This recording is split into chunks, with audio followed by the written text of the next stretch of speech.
Hey, did you know that more than 90% of our viewers listen every night but haven't subscribed yet? If you enjoy these gangster sleep stories, don't forget to subscribe and hit the notification bell. It's completely free and helps us keep these underworld tales alive. Now, get comfortable, unwind, and drift into tonight's story. The night settles quietly over the silent empires, where loyalty is tested in shadows and true power moves without a sound. Tonight, we turn to Vincent Alo, the smooth, level-headed operator whose calm intelligence and unwavering loyalty made him one of the most trusted figures in the American underworld.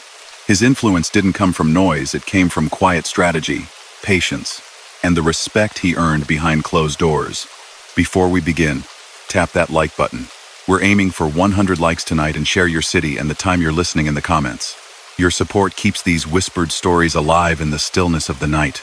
Now settle back, breathe slow, and let the story of Vincent Alo guide you deeper into the quiet. On a warm morning near the end of his long life, an old man with pale blue eyes sat on a bench in South Florida and watched the world go by. Children ran past him toward the beach. Cars rolled slowly along the palm-lined street. Somewhere, a radio played a soft song from another era. Almost no one who walked by paid any attention to him. To most people, he looked like any retired grandfather. Neat shirt, light jacket despite the heat, careful steps when he stood up. Yet in dusty government file cabinets, his name had been underlined for decades. Agents had followed his movements, scribbled his conversations, whispered his nickname, Jimmy Blue Eyes. Judges had read his name off indictments. Reporters had asked quiet questions about him in back rooms. For years, a man like that could not cross a hotel lobby without somebody taking notice. He had outlived nearly all of his old partners and enemies. The boy from East Harlem who once hustled for dollars when a loaf of bread was a luxury had become one of the quiet figures behind a web of gambling rooms, nightclubs, and shadowy meetings that stretched from New York to Miami and down to Havana. To people who watched the underworld, he was the link between sharp Jewish bookmakers, hard Italian bosses, and the glittering rooms where cards and dice meant fortunes. How does a child grow into someone like that? How does a life that begins in a cramped tenement end? In FBI reports and whispered legends. This is the path Vincent Alo walked, step by step, from the noisy sidewalks of East Harlem to the hidden center of American organized crime, and finally back to that silent bench under the Florida Sunday. Vincent Alo was born in New York City on the 26th of May, 1904, in a neighborhood where new arrivals from Italy crowded into old brick buildings that always seemed a little too small. His parents, like so many others, had crossed the Atlantic from southern Italy, hoping for a better future. They arrived to find streets full of strangers, work that paid barely enough, and landlords who did not care how many people slept in one room. East Harlem in those years was a mix of languages and smells. Italian mothers leaned out of windows calling to their children in fast musical syllables. Jewish families filled the sidewalks on market days, haggling over fish and vegetables. Street vendors pushed heavy carts, their wheels rattling over broken pavement. On hot nights, people sat outside because their apartments were stifling. Music from different cultures spilled out of open windows and met in the air. No one wrote down much about Vincent's earliest years. There are no school essays, no carefully kept diaries. But the world around him is well known. Young boys in that neighborhood saw everything early. Honest work and quiet desperation, kindness and cruelty, church processions and drunken brawls. They learned quickly where they stood. If their fathers were lucky enough to have steady jobs, they came home tired and worn, hands cut and rough. If not, the worry hung over the family table, like an extra shadow. In that environment, playground rules were strict and simple. Respect came from strength, from being brave enough to hold your ground, and smart enough not to pick fights you could not win. Older boys formed rough crews that controlled certain corners. They decided who could shine shoes there, who could sell fruit, who had to pay a little to be left alone. Some of those older boys already answered to even tougher men, the first waves of Italian gangsters taking root in New York. Vincent grew up watching those men. Neighbors later remembered his striking light-colored eyes, unusual for an Italian kid. That small detail stuck with people. Over time, those eyes would give him a nickname that followed him everywhere. School did not hold him for long. In that part of the city, few children from poor families stayed in classrooms through high school. Many left early to bring home money. Records about his exact schooling are thin, But by his mid-teens, he was on the streets more than at any desk.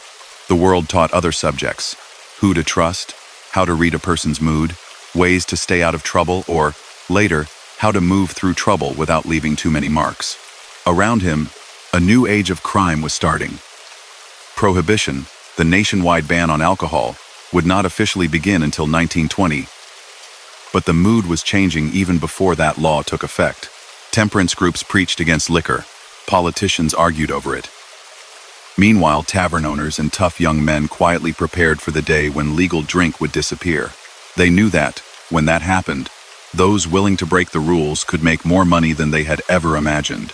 As Vincent moved from boy to young man, he stepped into a city already thick with gambling and street loan sharks. In back rooms of candy stores and social clubs, men played cards for more than they could afford to lose. Dice clattered on tabletops behind locked doors. Betting on horse races was already illegal without a license, yet racing sheets still changed hands on street corners. The gap between what the law allowed and what people wanted created opportunities for those willing to live in that gray space. In New York, certain names began to carry weight: Charles Lucky Luciano, Meyer Lansky, Benjamin Bugsy, Siegel, Frank Costello, and others. They were part of a new generation of underworld figures, less bound by old country traditions, more interested in building business-like organizations than following blind feuds. The city's criminal world was divided along ethnic lines: Italian, Jewish, Irish. But those men started building bridges between groups when profit made more sense than rivalry.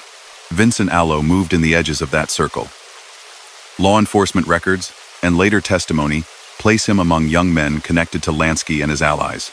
Lansky, a Jewish immigrant who had grown up nearby on the Lower East Side, had a sharp mind for numbers and discipline. Unlike the loud, flashy gangsters who loved newspapers and photographs, Lansky preferred to stay behind the curtain. He needed people he could trust to carry his plans into different neighborhoods and different criminal families. Vincent, with his Italian background and quiet manner, was a natural link. When Prohibition finally began, bars closed their front doors but opened their back rooms. Alcohol did not vanish. It simply changed hands. Smuggling, illegal distilling, and private clubs exploded. Organized groups moved quickly to control this new, forbidden market. In that chaos, Vincent stepped deeper into crime, working with networks tied to Lansky and other rising underworld figures.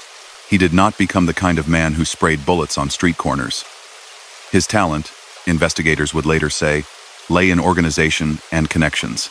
He understood how to keep peace between people who might otherwise erupt into conflict. He could sit at a table with Italian bosses, then walk across town and speak calmly with Jewish bookmakers, carrying messages, smoothing deals. In a world where wounded pride could lead to bloodshed, a reliable go-between was highly valued. Still, the life he chose was built on wrongdoing. Illegal liquor flooded neighborhoods, and while many treated it as harmless fun or a way to earn during hard times, the reality had a darker side. Families saw their wages lost in speakeasies and backroom card games. Violence simmered under the surface. When shipments were hijacked or debts went unpaid, people were beaten, threatened, or worse. Vincent worked in that climate, helping operations run, knowing full well the harm mixed in with the profit. During the 1,920 seconds, as his reputation quietly grew, he gained the nickname that would follow him for the rest of his life. Those pale eyes in his tanned Italian face were striking. People in the underworld rarely used birth names. They used nicknames, partly for affection, partly for confusion if the law came asking. Somewhere around this time, people started calling him Jimmy Blue Eyes. Jimmy was a common street name, easier on the tongue than Vincent. The Blue Eyes part needed no explanation. Once attached, it stuck so firmly that later generations would sometimes forget his real first name. Prohibition money lifted a handful of men far above the tenements of their youth. Expensive suits, cars, and nightclubs became their new surroundings. Yet most operated in the shadows. Vincent stayed in that quieter group. While someone like Bugsy Siegel might show up in gossip pages, flashy and unpredictable, Jimmy Blue Eyes stayed behind. He preferred to let louder partners absorb attention. That suited people like Lansky, whose strategy relied on calm, steady associates. By the late 1,920 seconds, power inside the Italian-American underworld was shifting violently. Old-style bosses who had built their strength on loyalty to hometowns in Sicily and southern Italy clashed with younger men like Luciano, who wanted more modern, profit-focused structures. This struggle exploded into what would be called the Castellammarese War, a bloody internal conflict among Italian gangs in New York. Vincent moved through that dangerous period mostly in the background, linked more closely to the newer, business-minded camp. The violence of those years, though mostly carried out by others, helped shape his world. When it ended, and Luciano and his allies came out on top, a new kind of criminal order took hold. Instead of chaotic street crews constantly fighting each other, there would be more structured families, each with its own territory and interests, overseen by a council known to history as the Commission. Meyer Lansky, though not Italian, worked closely with this new order. He helped connect different groups and settle disputes. Through Lansky, Vincent found himself in a position that few men occupied. He was an Italian-American closely associated with a Jewish mastermind, acceptable to major Italian bosses, and trusted enough to be present when plans were shaped. One of the most important plans of that era involved gambling. Illegal betting had always existed, but now men like Lansky wanted to turn it into something bigger, more disciplined, more profitable, rather than smoky, unregulated back rooms that invited raids and constant friction. They imagined well-run casinos and carefully controlled bookmaking operations. They began looking beyond New York's crowded neighborhoods to places where gambling already existed in a half-legal way. Florida, some southern states, and foreign countries where local rulers might be persuaded to look the other way. Prohibition ended in 1933. For many young toughs, this was a crisis. Bootlegging had been their main source of income. Now, legitimate businesses could sell alcohol without them. But for the more organized, forward-looking men like Lansky and his circle, it was less a disaster than a signal to move. They had money, connections, and experience bribing officials and running secret operations. They simply had to choose new products: gambling, high-interest loans, control over unions, nightclubs. Vincent stepped with them into that next era. His path led south. Florida was still developing, turning from swamp and farmland into a vacation playground for people from northern cities. Tourists came for sunshine, horse racing, and nightlife. Where legal entertainment existed, illegal gambling often followed. Quiet houses on side streets, back rooms of respectable restaurants, private clubs with locked doors, these became the new speakeasies. Only now the main draw was cards and roulette instead of hidden whiskey. By the mid-1930s, sources in law enforcement and later congressional investigations tied Vincent Alo to Lansky's growing gambling network in Florida. Venetian-style lampposts and fancy signs might hide it from casual visitors, but local officers knew that some of those glittering establishments had silent partners with long records. Jimmy Blue Eyes, now in his 30s, helped oversee parts of these operations, acting as a bridge not only between underworld groups, but also between northern investors and southern fronts. His work was still criminal. The games were often fixed to favor the house more than any legal casino would dare. People with little money sometimes lost everything there. Bribes moved quietly into the pockets of local officials who agreed to look the other way or to warn about upcoming raids. Where competitors tried to open rival spots without permission, pressure would be applied sometimes through threats, sometimes through mysterious vandalism, and, in extreme cases, through violence carried out by others in the network. Yet to many of the men inside that world, what they were doing felt almost like business rather than raw street crime.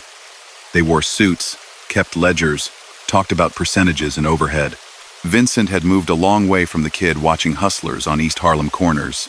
He was now part of a wider, more complex criminal structure, one that thought in terms of regions and alliances, not just blocks and alleys. Back in New York, the Italian families were solidifying their power. One of those would become known later as the Genovese crime family, named for the man who eventually took its reins, Vito Genovese. In earlier years, it had been shaped by leaders like Lucky Luciano. Through his connections, Vincent eventually became recognized as a member of that organization, a made man, though he kept much of his activity in Florida and beyond, rather than on the busy streets of Manhattan. Being made meant protection and obligation.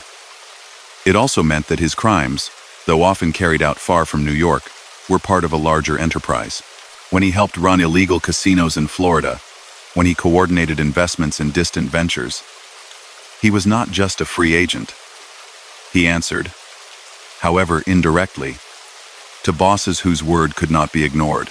By the end of the 1,930 seconds, Jimmy Blue Eyes had become one of Meyer Lansky's most trusted partners. Together, and with others, they would soon look farther south, past the Straits of Florida, to an island where gambling could be made to gleam like a gem under tropical skies, at least for a time. What had begun in the crowded streets of East Harlem was turning into an international underworld enterprise, and Vincent Alo was right in the middle of it. By the late 1,930 seconds, the old pushcarts and crowded stoops of East Harlem were far behind him, at least in distance.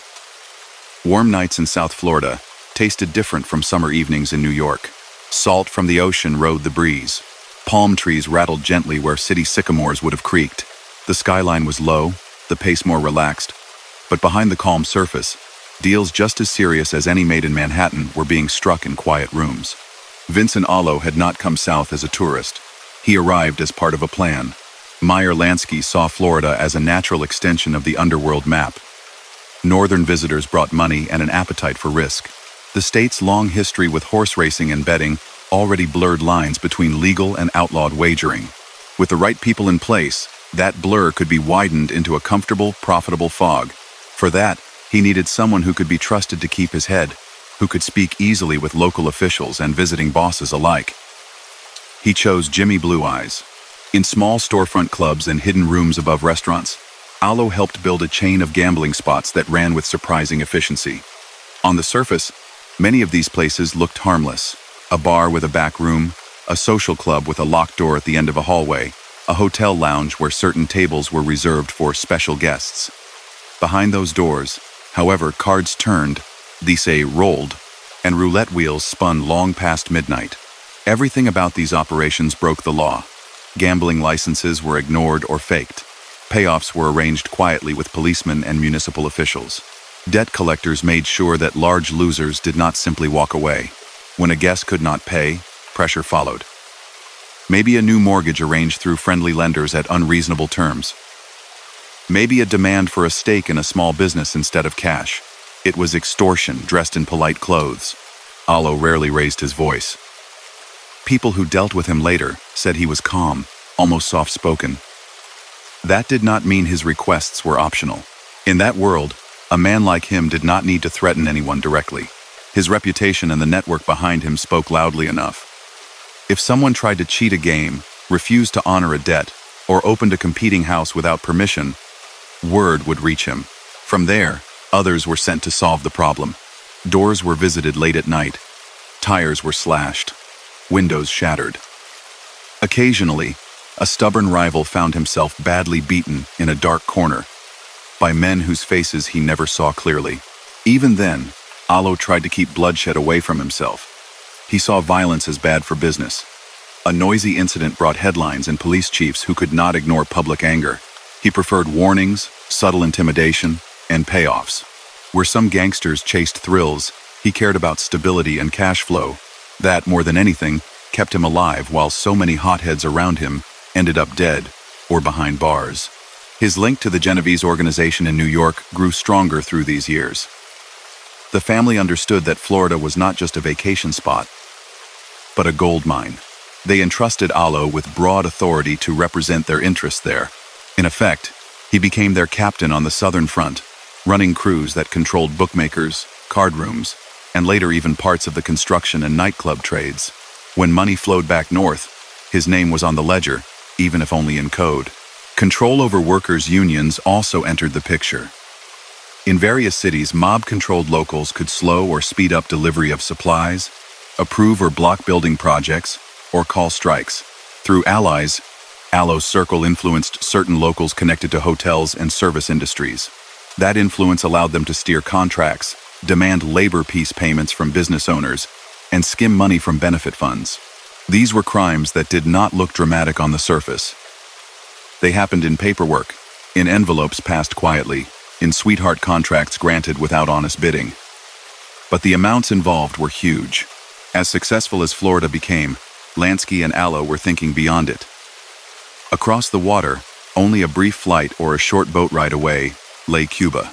In Havana, gambling had existed for decades, sometimes legally, sometimes not, often wrapped in music and rum. For American underworld planners, the island had a special attraction. It was close enough to reach easily but outside U.S. jurisdiction. With enough money and the cooperation of those in power, it could become a playground where strict American laws simply did not apply.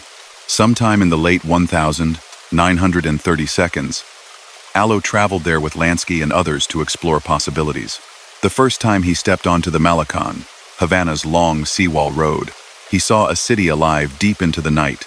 Bands played in waterfront clubs, laughter spilled onto the pavement, the smell of cigars and fried food drifted in the humid air. Old colonial buildings sat side by side with new hotels. For men like him, it was obvious. If they could control the gaming tables here, they could pull money from rich tourists from the United States and Europe without worrying about American prosecutors. They began carefully. At first, their influence came through partnerships with existing establishments. Alo helped negotiate silent investments in night spots and casinos that already had local licenses. Their role was to provide money, expertise, and connections to high-rolling tourists, while letting Cuban figures be the public faces. Behind the scenes, they installed more sophisticated gaming equipment, brought in experienced dealers, and set rules that tilted odds even more in the house's favor. Bribery played a central role. Cuban politics in those years saw frequent changes of leadership, but corruption continued regardless of who sat in the presidential palace. Through local intermediaries, Alo and Lansky's group gave cash to ministers, police commanders, and regulatory officials. Payments bought more than just blind eyes. They bought favorable regulations, quick approvals for new ventures, and protection from rivals who might complain to the authorities. In private, Alo still answered to the Genovese hierarchy in New York. Whenever large Cuban deals were considered, he made sure that a share of expected profits was set aside for the bosses. That cut bought support and, just as important, kept other Italian-American crime figures from trying to muscle their way into Havana on their own. In that way, he served as a gatekeeper. Want a piece of the action down there? First, you had to sit with Jimmy Blue Eyes. The dividing line between legal and illegal business blurred even more as they expanded. Some of their Cuban ventures had official licenses and glossy brochures. Others stayed in gray areas, private clubs where entry required an invitation or small membership sold to tourists at the door. Credit was extended freely to wealthy visitors. When debts followed those visitors back to Miami or New York, Alo's network of collectors went to work. At that point, what had looked like harmless resort fun became, again, a web of intimidation and forced payment. Back in the United States, a global war changed everything, and yet, oddly, changed little about Alo's personal path. When the Second World War broke out and America entered the fight, federal agencies focused on enemy spies, sabotage, and war production. Some major underworld figures cooperated quietly with naval intelligence to keep ports secure from foreign agents. Luciano famously offered help from his prison cell. Lansky assisted with contacts on the docks. Alo, never the public negotiator, kept day-to-day gambling operations running as the war years rolled by. Wartime rationing and travel restrictions affected tourism, but soldiers on leave still sought entertainment, and gambling houses near bases did steady trade. Alo's crews adjusted. In Florida and elsewhere, they tailored their operations to suit servicemen with a few days' freedom and cash in their pockets. Illegal dice games sprang up near military towns. Bookmakers took bets on everything from horse races to baseball games meant to distract from the grim headlines overseas. Although law enforcement resources were heavily committed elsewhere, Alo's name did not disappear from their files. Local officers occasionally raided one of his gambling spots to show that they were doing their duty. Arrests were made, charges were filed, but these cases usually resulted in fines or short jail terms for lower-level employees. The real controllers stayed shielded behind layers of frontmen and leased corporations. Investigators often knew who ultimately benefited, but proving it in court was another matter. After the war, the United States entered a period of rapid growth. People had jobs, savings, and a hunger for enjoyment after years of sacrifice. Las Vegas began its transformation from dusty desert stop to glittering gambling capital. Again, Meyer Lansky had a hand in shaping that evolution. And again, he relied on trusted lieutenants to represent his interests. Although Bugsy Siegel took most of the public attention in Nevada, Men like Alo were never far from the flows of money tying the Strip to the East Coast and to foreign ventures. At the same time, Cuba became even more central to their plans. The rise of Fulgencio Batista, a strongman leader with a long record of corruption, brought new openings. Batista's government proved willing to grant wide-ranging casino and hotel licenses to foreign investors in exchange for generous financial considerations. Lansky, by then a seasoned negotiator, positioned himself as middleman between Batista's circle and American capital, both underworld and semi-legitimate. Alo, with his experience and quiet manner, helped turn those opportunities into working operations. He oversaw pieces of the system that linked Havana's glamorous rooms to back offices in Miami and New York. Construction companies, some honestly managed, some heavily infiltrated by mob interests, built or renovated hotels that housed lavish casinos. Suppliers of slot machines, gaming tables, and security systems signed contracts that steered profits to silent partners.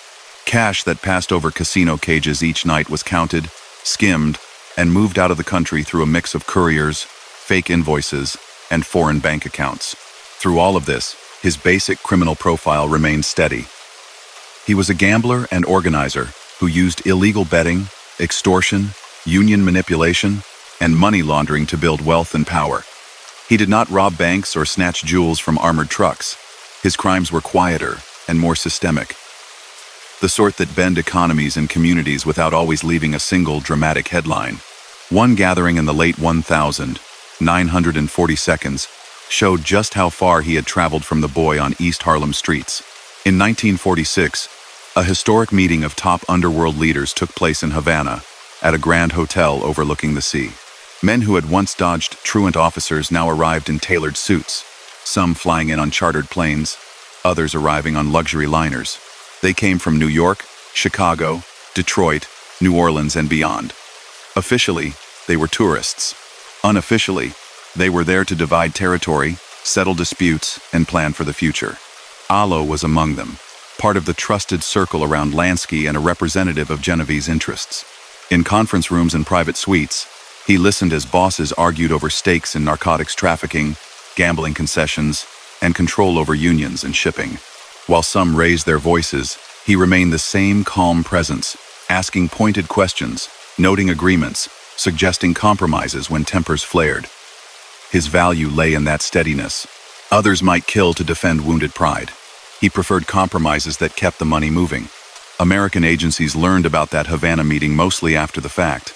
Reports filtered back from informants, rival factions, and worried diplomats. Lists of suspected attendees circulated inside the FBI. On those lists, the name Vincent Alo appeared as one of the men to watch. The era when men like him could work in near total obscurity was ending.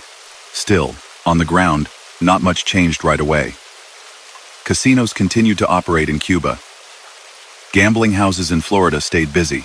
In neighborhoods up north, bookmakers working under Alo's umbrella took telephone wagers on sporting events, passing a portion of their profits upward. He had become what he had long aimed to be, a central, if largely unseen, figure in a criminal network that stretched from New York's boroughs through Miami's nightlife, all the way to Havana's brightest rooms. For all his influence, he remained careful about his personal habits. He avoided flashy displays that drew attention. He left open boasting to others. When he traveled, he did so quietly, often under his own name, but without entourages or dramatic arrivals. He knew that by the late 1940s, congressional committees were beginning to examine organized crime more seriously. Senators and journalists started to ask, who really runs these gambling empires?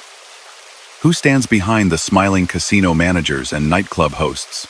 The answer, at least in part, was men like Vincent Alo, carrying decades of street-hardened experience into air-conditioned boardrooms.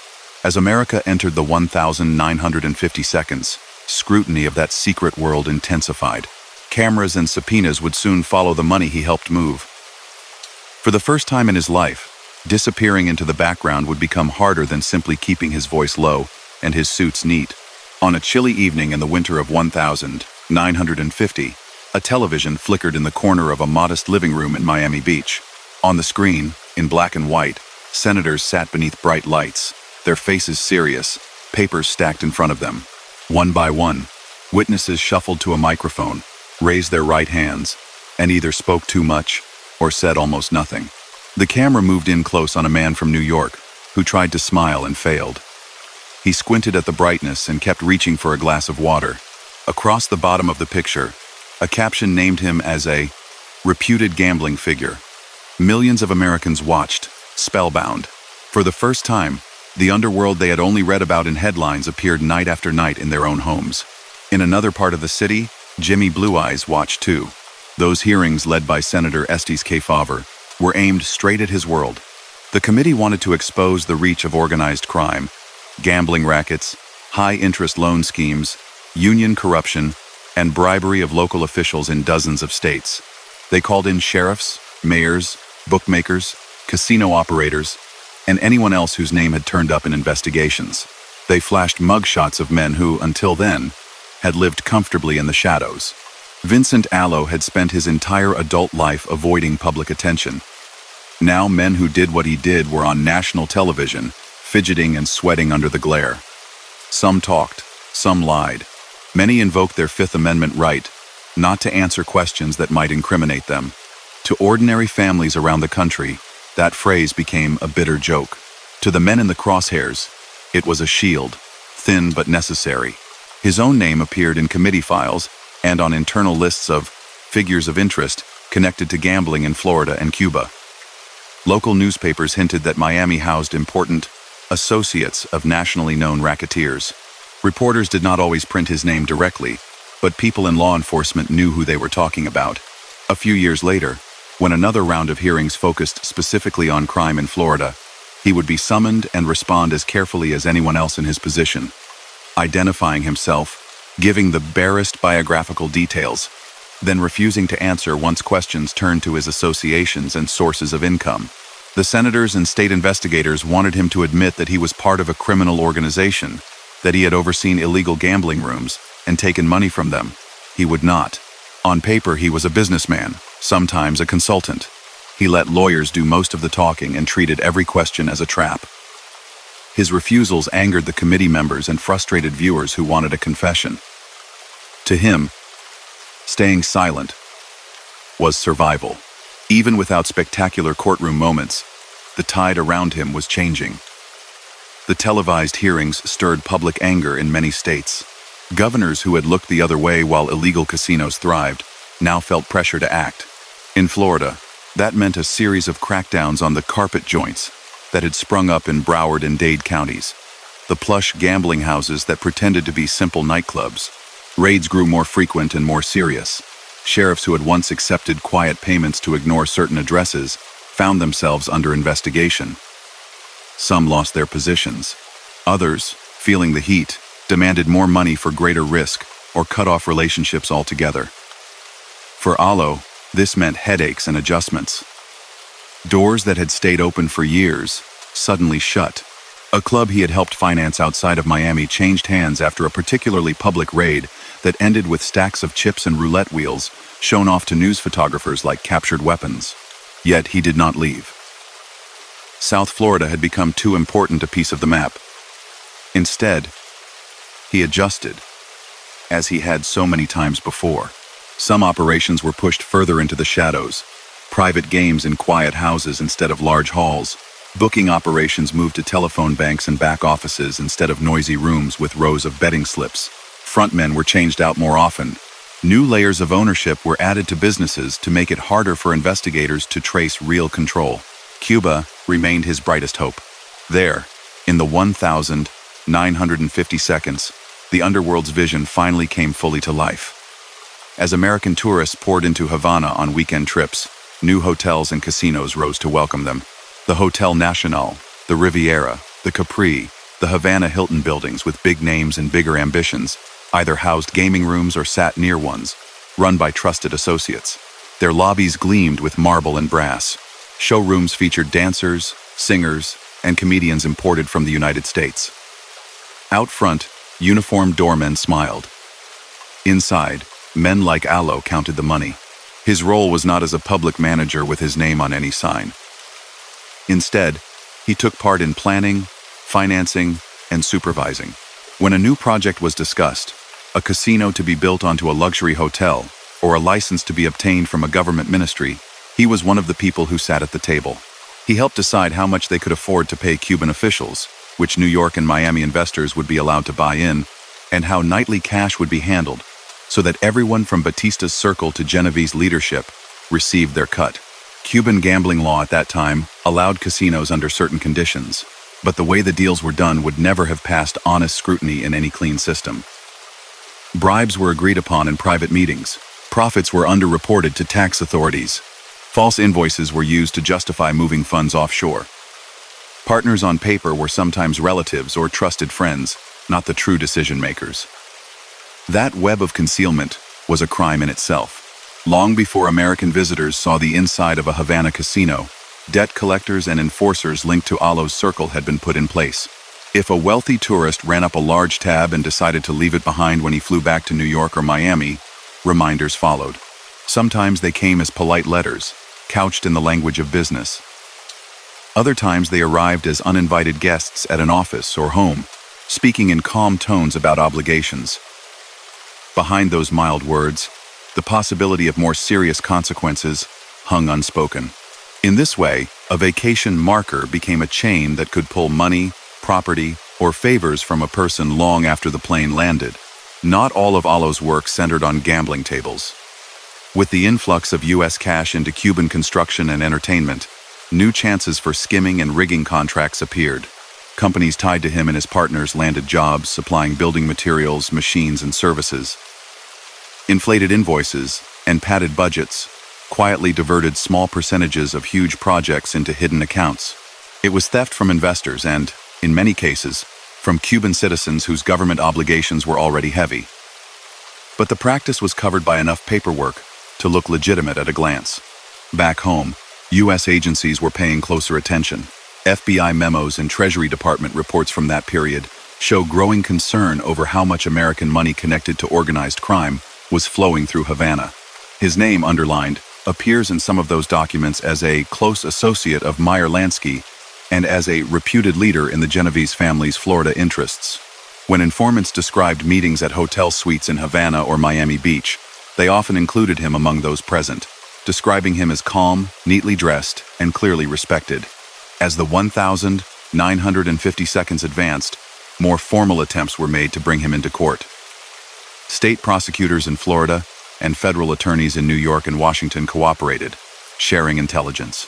He was indicted more than once on charges connected to gambling and related offenses.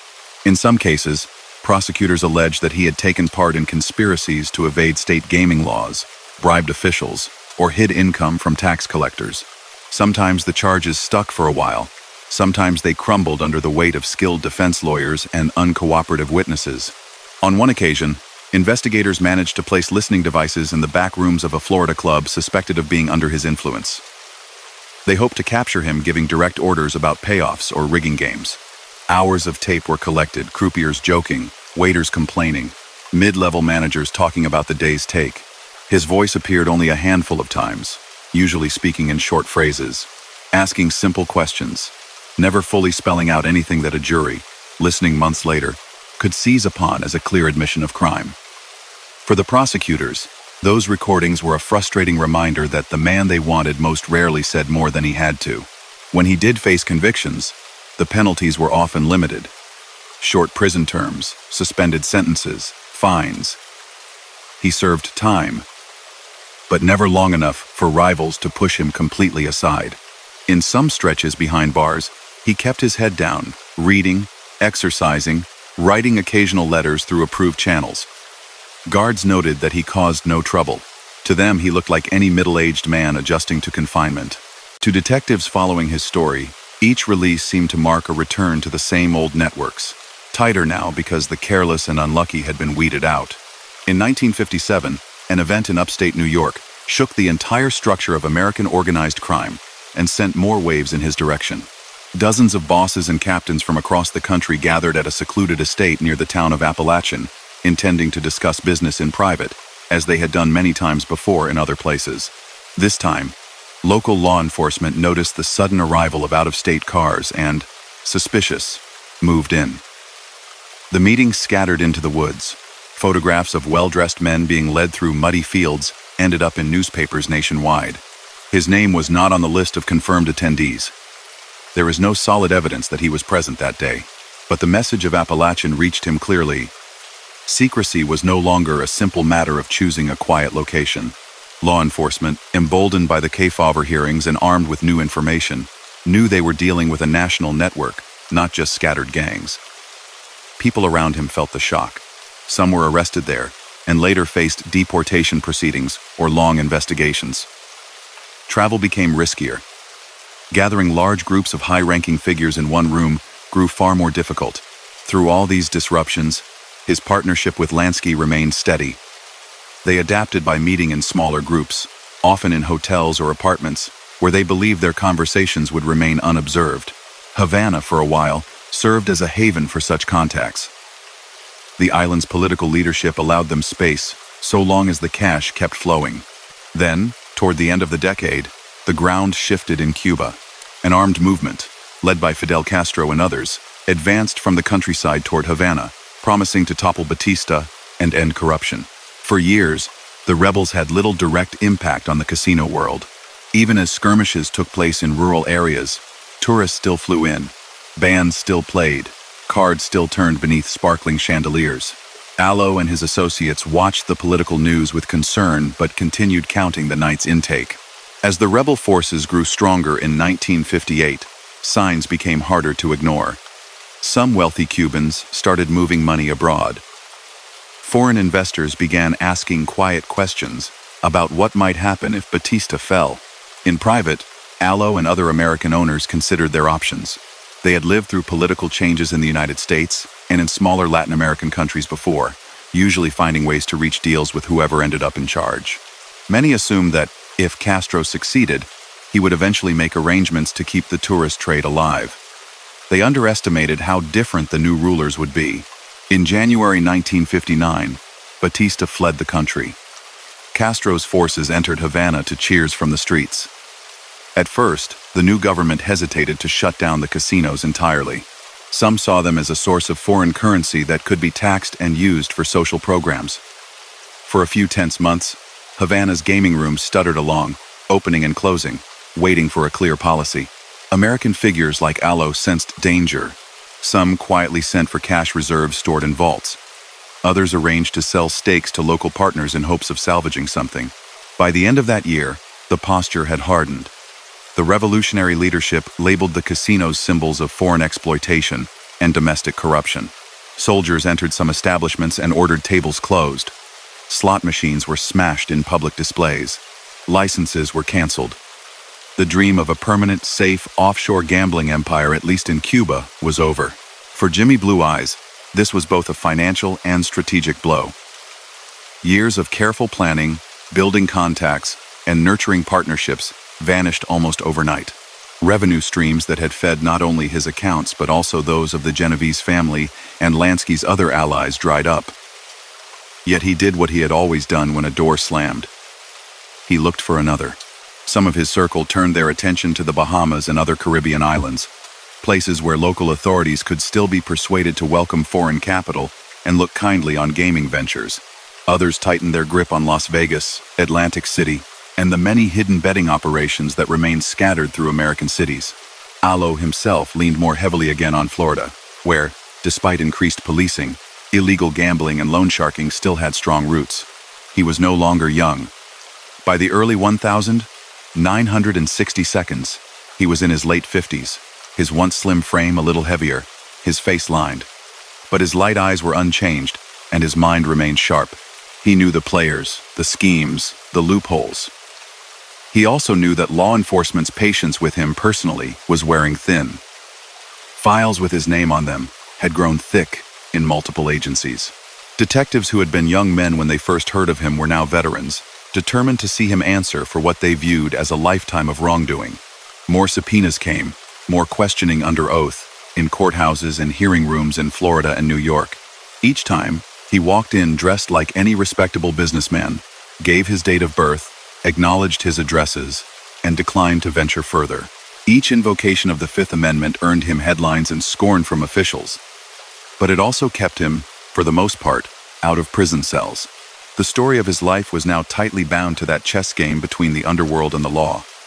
Moves and countermoves, opportunities seized and lost, fortunes built in the gray spaces between what people wanted and what the law allowed. From East Harlem to Havana and back to Miami Beach, he had followed the same basic path, seeking profit through illegal gambling, corrupting institutions around him, and sidestepping direct confrontation whenever possible. As the 1,960 seconds unfolded, another force began reshaping that landscape. New federal laws designed to strike at the structure of organized crime itself, not just its visible acts. For a man like Vincent Alo, those changes would bring some of the most serious challenges he had ever faced. On a bright afternoon in Washington, long after the Kefauver lights had faded, another group of officials gathered in a paneled office to look over a set of photographs. A young Attorney General, Robert Kennedy, ran his finger down a printed list of names: bosses, lieutenants, bookmakers, labor racketeers.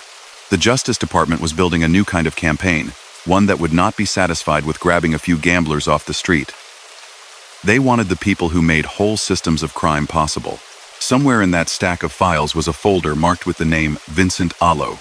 He did not know the exact shape of the plans forming in those rooms, but he could feel the pressure change. Throughout the early 1,960 seconds, agents from the FBI and other agencies began appearing more often in places where he spent time. Unmarked sedans waited outside restaurants where he liked to eat lunch. Men with short haircuts and plain suits sat at nearby tables, pretending to study menus while keeping one ear turned toward his conversations.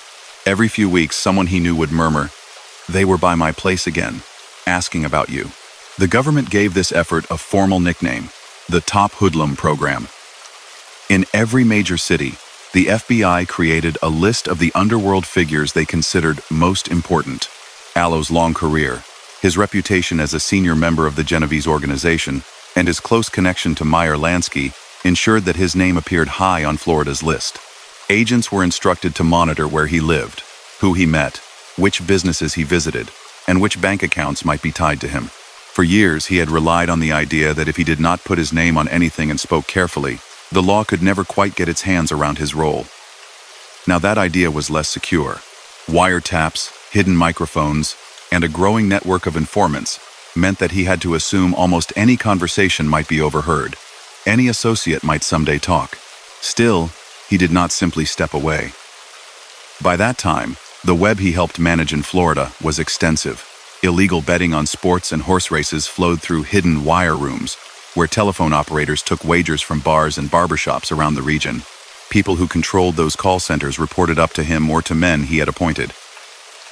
He received a slice of every dollar handled under that umbrella. In addition, his circle influenced certain unions connected to hotels, restaurants, and warehouses. Through those positions, they could quietly steer contracts, charge business owners for labor peace, and take portions of pension and welfare funds. To outsiders, it looked like ordinary paperwork and small deductions on paychecks. To investigators who spent long nights adding columns of numbers, it looked like theft from workers who could not afford to lose a dime. Loan sharking, too, remained a steady source of income. Those who could not borrow from banks because of bad credit, criminal records, or simple desperation turned to underground lenders tied to his network. The terms were brutal. Interest piled up weekly or even daily. Those who fell behind faced visits and phone calls that grew more urgent over time. The threats did not need to be vivid. Just the presence of two quiet men at a front door, reminding a debtor of what might happen if he kept missing payments, was often enough. Behind all these activities lay his role inside the Genovese family. By now, law enforcement widely described him as a captain, a man responsible for a crew of soldiers and associates. They believed he collected regular payments from those under him and sent a portion on to higher leaders in New York. Meetings to settle disputes or assign new ventures sometimes took place in hotel suites on Miami Beach, other times in modest office spaces rented under false names. He rarely wrote anything down. Agendas were kept in his head. Robert Kennedy's Justice Department pushed new tactics. Immigration laws were used to pressure foreign-born associates. Grand juries issued subpoenas demanding testimony not just from suspected criminals, but also from their accountants and business partners. When witnesses refused to cooperate, they could be jailed for contempt. Alo saw acquaintances dragged in front of these panels and confronted with piles of documents, bank records, telephone logs, travel receipts. As always, he organized his life to leave as few trails as possible. Properties were often held by relatives or trusted fronts. Cash moved quietly in briefcases, rather than through easily traced checks. Shell companies with bland names appeared and disappeared, leaving behind only confusing paperwork. To the public, those measures remained invisible. To investigators, they were infuriatingly effective. In 1963, when President Kennedy was assassinated in Dallas, the entire country reeled. For some in the underworld, the immediate fear was that the government would search for conspiracies in every corner, blaming shadowy groups for the tragedy. Others feared the opposite, that the intense focus on that single crime would overshadow ongoing efforts against organized crime. In the long run, the crusading energy of Robert Kennedy's campaign did fade as new administrations took over, but the tools he had put in place stayed. Specialized strike forces and coordinated investigations did not vanish when his portrait left the Justice Department walls. Even without his personal presence, the legal landscape kept shifting. In 1970, Congress passed a sweeping new law aimed directly at figures like Alo, the Racketeer Influenced and Corrupt Organizations Act, better known as RICO. Instead of focusing only on individual acts, one illegal bet, one act of bribery, RICO allowed prosecutors to argue that certain people conducted or participated in ongoing criminal enterprises that regularly committed a pattern of specific offenses. If they could prove that connection, they could seek long sentences and large financial penalties. For someone who had spent decades working inside a structured organization, that change was dangerous. The habits that had once shielded him, the way he stayed slightly removed from hands-on crimes, the way he gave broad instructions instead of direct orders, might no longer be enough. If prosecutors could convince a jury that he sat near the top of a criminal enterprise, they would not need recordings of him personally taking a bet or handing over a bribe. Law enforcement began testing these new powers on mob families in various cities.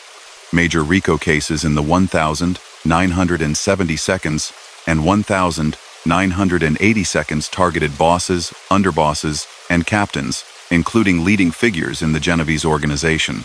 Court documents from those years often mention Alo as a longtime member and trusted Florida representative, even when he was not the one on trial. His name appeared among lists of participants in meetings and as an alleged recipient of funds from particular rackets. At least once, he faced charges that drew on the same ideas as RICO, accusing him of taking part in conspiracies that involved illegal gambling, extortion, and the obstruction of law enforcement. He answered them the same way he had handled earlier indictments, by hiring skilled attorneys, attacking the credibility of witnesses, and insisting that his dealings were legitimate business. When prosecutors leaned on informants from inside his circle, the defense pointed out their motives: reduced sentences, revenge, or the hope of disappearing into witness protection. Some counts were dismissed, others led to trials. In a few instances, juries found him guilty on specific gambling-related offenses, and judges handed down prison terms. He served time in federal custody, adding years in concrete block cells to the shorter stints he had known earlier. As before, reports from guards generally described him as quiet, polite, even almost dull. He did not posture as a tough man. He kept to routines, reading newspapers, playing cards for small stakes, walking in the yard. To other inmates from less organized backgrounds, he seemed like an aging businessman who had wandered into the wrong place. Each time he was released, though, he returned to the same world, even if it had changed. The Florida of the 1,970 seconds was not the same as the Florida of his youth. High-rise condominiums lined stretches of beach that had once been low, sandy plots. Waves of new immigrants arrived from Cuba, Haiti, and Central America, changing the city's rhythm and language. A new kind of criminal economy, built around narcotics, especially cocaine, rose in Miami and beyond, bringing with it a level of open violence different from the older gambling-centered racket culture. Many traditional mob figures saw drug trafficking as both tempting and disastrous. The money was enormous, but the penalties were severe and the competition unpredictable. Some in the Italian-American families jumped in fully, taking stakes in import and distribution. Others, including men of Alo's generation, tried to keep some distance, at least in a direct sense. Law enforcement believed that even those who claimed to avoid narcotics often still profited indirectly, taking a share from people who dealt drugs on their territory or laundered money through their networks. Public records do not show any major drug trafficking convictions against Alo. His known arrests and charges remained centered on gambling, extortion, and related financial offenses. That does not mean that drugs never touched businesses he knew about. By the 1,980 seconds, it was hard to operate in South Florida without bumping into that world. But he continued to be identified primarily as an old-school gambling and loan-sharking figure rather than a narcotics boss. As the years rolled forward, his role naturally shifted.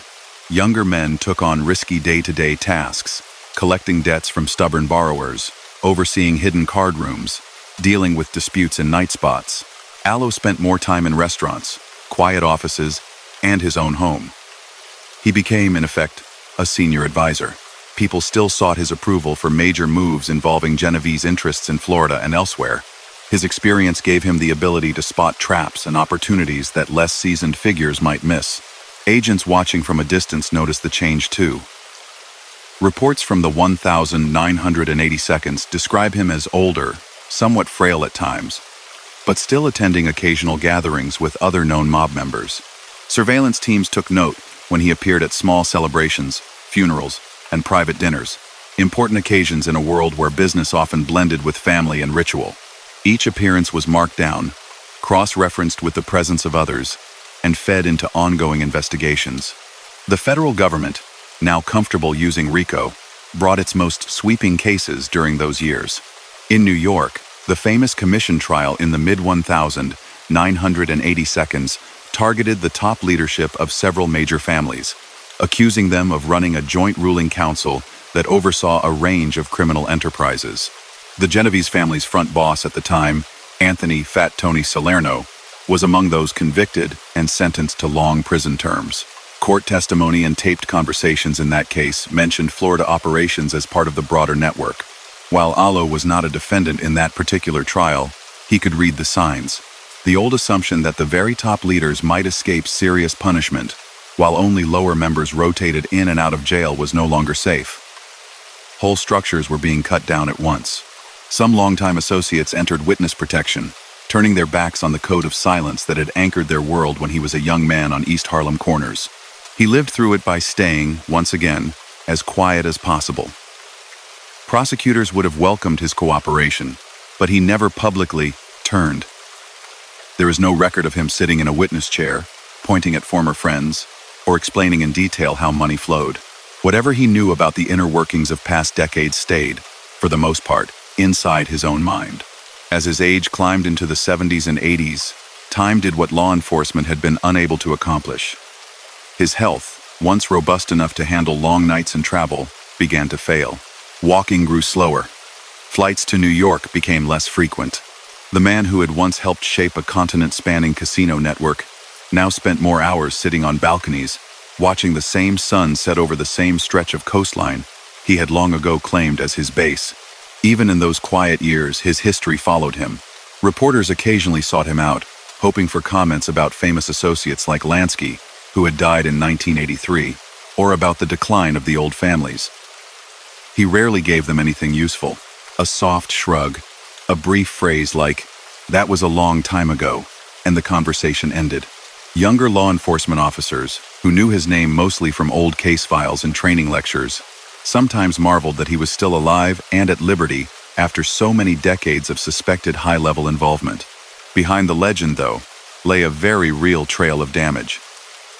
The gambling dens and betting systems he helped build took paychecks from working people who could not afford to lose them. The loans his network extended trapped borrowers in cycles of fear and anxiety. The unions influenced by his circle diverted money away from honest retirement and benefit funds. Businesses paid extra costs that were quietly folded into the prices everyone else paid. Even without frequent bursts of public violence, the world he helped maintain leaned heavily on the threat of it. The knowledge that behind a polite request stood a chain of people willing to enforce it kept many victims from ever reporting what they suffered. That quiet, persistent pressure is harder to measure than headline-grabbing crimes. But over time, it helped shape entire neighborhoods and industries. often for the worse. By the end of the 1,980 seconds, the organized crime landscape looked very different from the one he had entered as a teenager. Some families had been weakened by RICO cases and defections. Others adapted, moving deeper into fraud, stock manipulation, and sophisticated financial schemes less visible than street-level gambling. New criminal groups from different ethnic backgrounds had taken over much of the open drug trade and certain types of smuggling. In that shifting picture, Vincent Alo had become less a central player and more a symbol of an earlier era, a link back to the days of prohibition, Havana casinos, and the first grand meetings of mob bosses. He continued to live in South Florida, close to the spaces he had shaped and the people he had known. From time to time, agents still checked in on him, if only out of habit. They noted when his house lights went on, when his car moved, when he appeared in public. Meetings at his table, however, grew fewer. Many of his old partners were gone dead, imprisoned, retired into obscurity. Younger men in the life respected his reputation, but did not share the same history of street corners and smoky back rooms. The boy who had run errands in East Harlem, the young man who had helped build illegal casinos, the middle-aged lieutenant in Havana conference rooms, the older captain navigating new laws. All of those stages now layered together in one aging figure, walking slowly along a Florida sidewalk. His story was not finished yet, but its sharpest turns and boldest moves lay behind him. The world around him had changed, yet the consequences of his choices still rippled quietly through it, in ways many people enjoying the same beaches would never even guess. By the time the 1,990 seconds began, the man with the pale eyes walked more slowly, but he still carried himself with the same quiet certainty he had learned on New York sidewalks so many years earlier. His hair had thinned and gone white. His hands were marked by age, veins showing beneath the skin. Yet when he stepped into certain restaurants in South Florida, older waiters straightened up, and a few customers at corner tables lowered their voices. For most people, he was just another elderly man in a light jacket, careful with his steps, polite with the staff. To detectives sitting in parked cars outside, he was still a symbol of a world they had spent careers trying to understand and dismantle. In FBI field offices, his name had not disappeared from the lists. Memoranda still referred to him as a senior figure in the Genovese organization's Florida branch, someone who had once handled large gambling and loan sharking operations and who, in their view, still collected respect and perhaps payments from younger men. The top hoodlum programs of earlier years had evolved into more focused squads, but the files remained. Agents who had been young when they first wrote Jimmy Blue Eyes on surveillance reports were now approaching retirement themselves. The city around him had changed almost beyond recognition. Where small motels had once lined Collins Avenue, tall glass towers now caught the Sunday. Neon signs advertised nightclubs that drew in tourists from around the world. The music blasting from car stereos had nothing in common with the jazz and swing he remembered from old Havana ballrooms. Crowds on the sidewalks were younger, noisier, less formal, but beneath the surface, certain old patterns remained. People still placed bets they were not supposed to place. Borrowers still turned to the wrong lenders when legitimate banks shut them out. Behind pretty storefronts, quiet deals still took place. Many of the day-to-day criminal enterprises tied to his name had moved into other hands. Bookmaking operations in Miami and nearby counties were now run by men who had grown up calling him Mr. Alo or Uncle Jimmy. Some had started as errand boys, carrying envelopes and picking up cash from bar owners.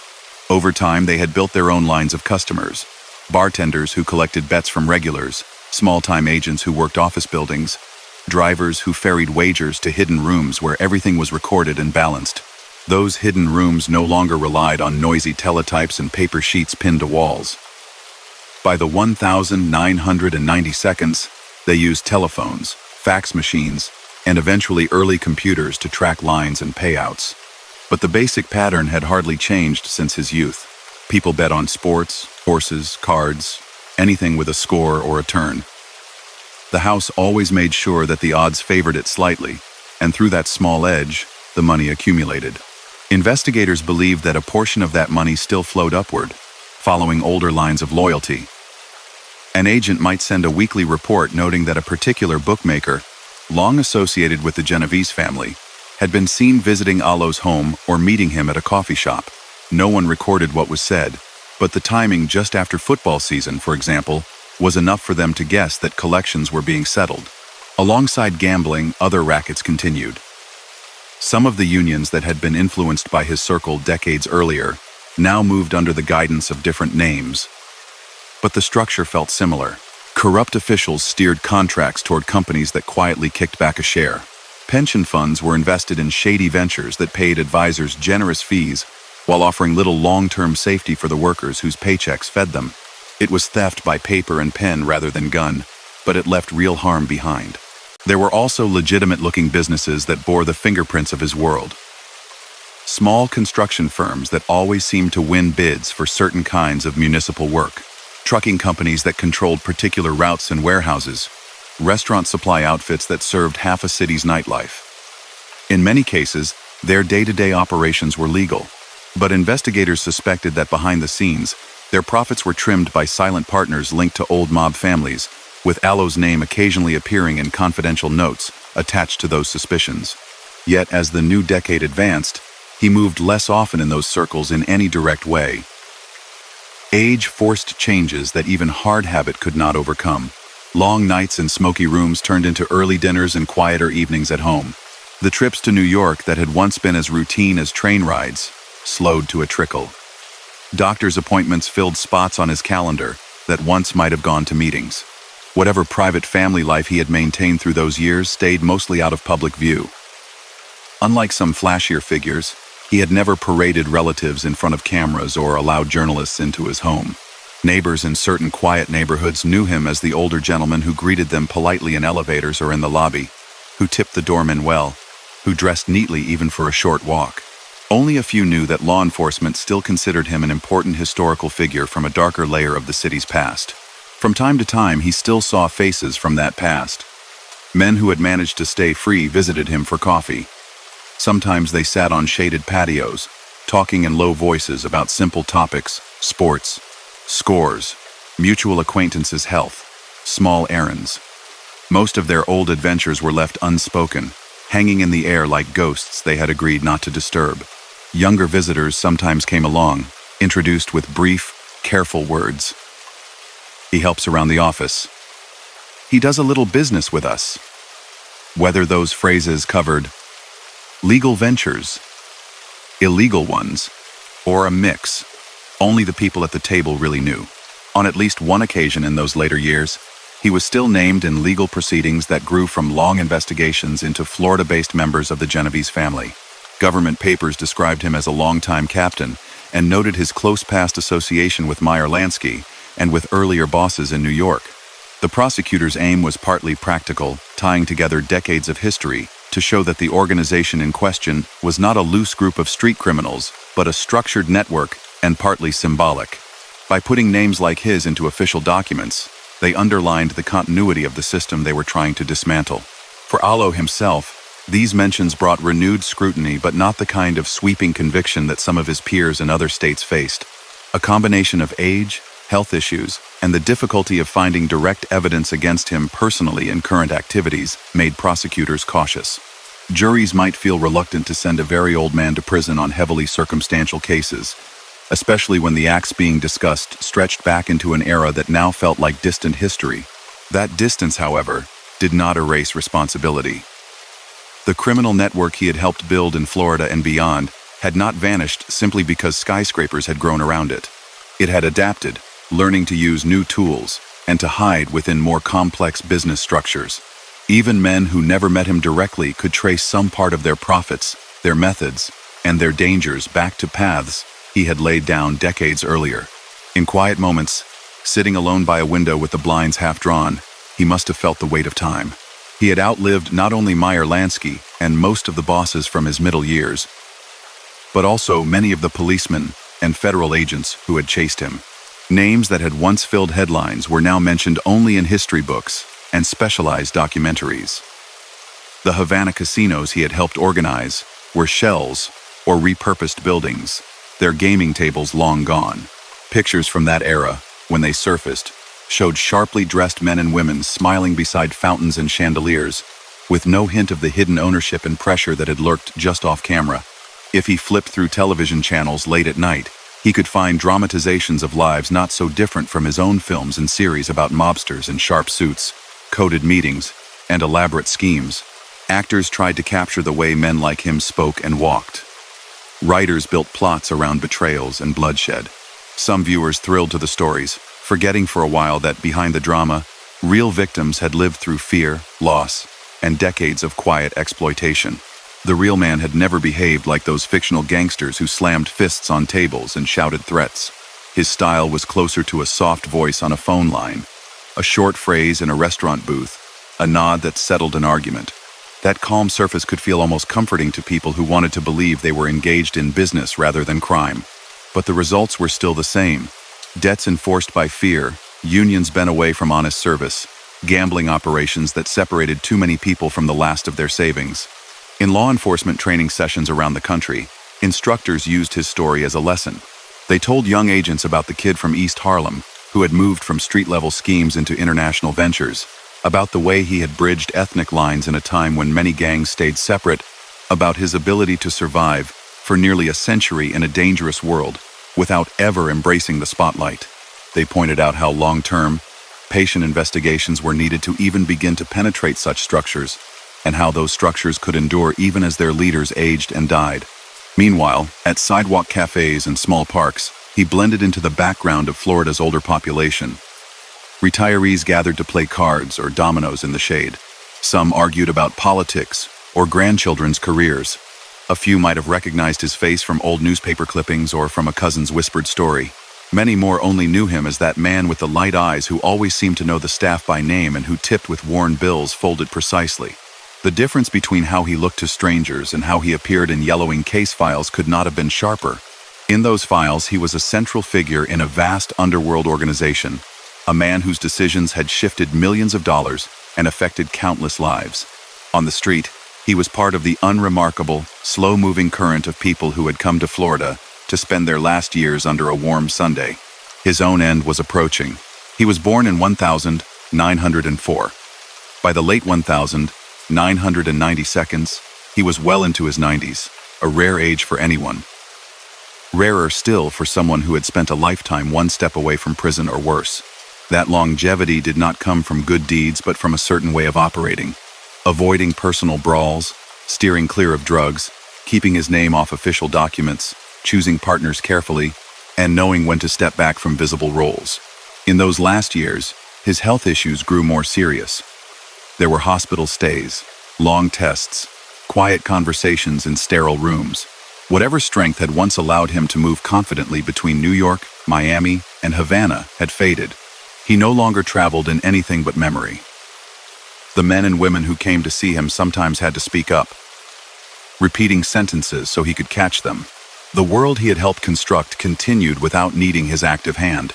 On the 9th of March 2001, in South Florida, the life that had begun in a crowded East Harlem tenement finally ended. He was 96 years old. There were no headlines across front pages that morning. Obituaries in major newspapers, if they appeared at all, were brief, noting that a reputed organized crime figure and longtime associate of Meyer Lansky had died.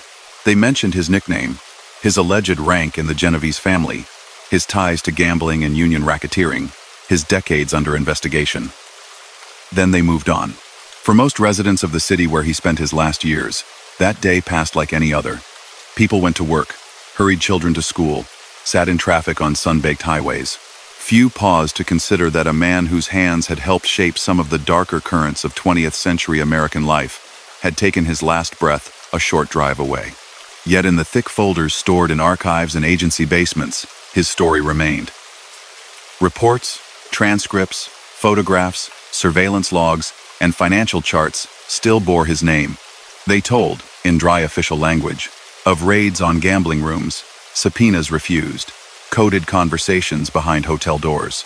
Between those lines lay the outlines of a life that had run parallel to the visible history of his era, hidden in back rooms and unmarked offices while wars, elections, and social movements shifted the world above. He had never written a memoir. He left no taped confessions or dramatic last interviews.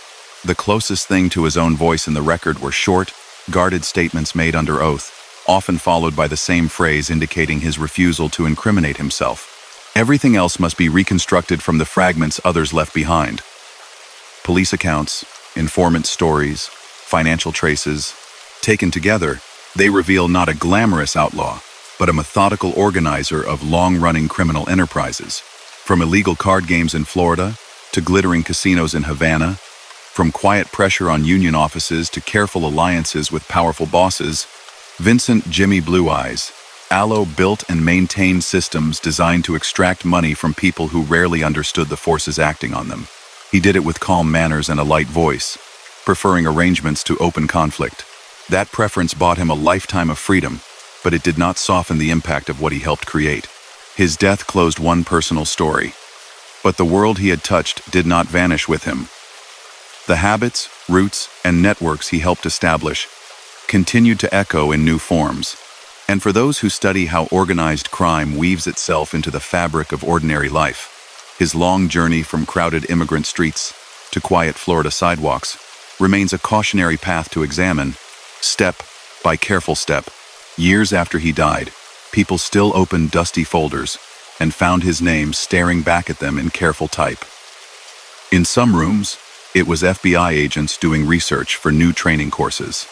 In others, it was historians piecing together how the modern underworld had grown. Each time they traced a line through the records, it ran again and again through the same places. East Harlem, Miami Beach, Havana, Broward County, back to Miami. Those papers, taken together, filled in the details that ordinary neighbors had never seen. In Florida, the gambling world he helped build had not really looked like something from a movie. It hid itself inside ordinary life. A tavern on a corner, the sort of place where workers stopped for a beer after a long day, might have a door at the back that few customers used. Through that door, up a short staircase, sat a low-ceilinged room with a few tables and chairs. On the surface, it was a private club. Members had cards in their wallets that said so.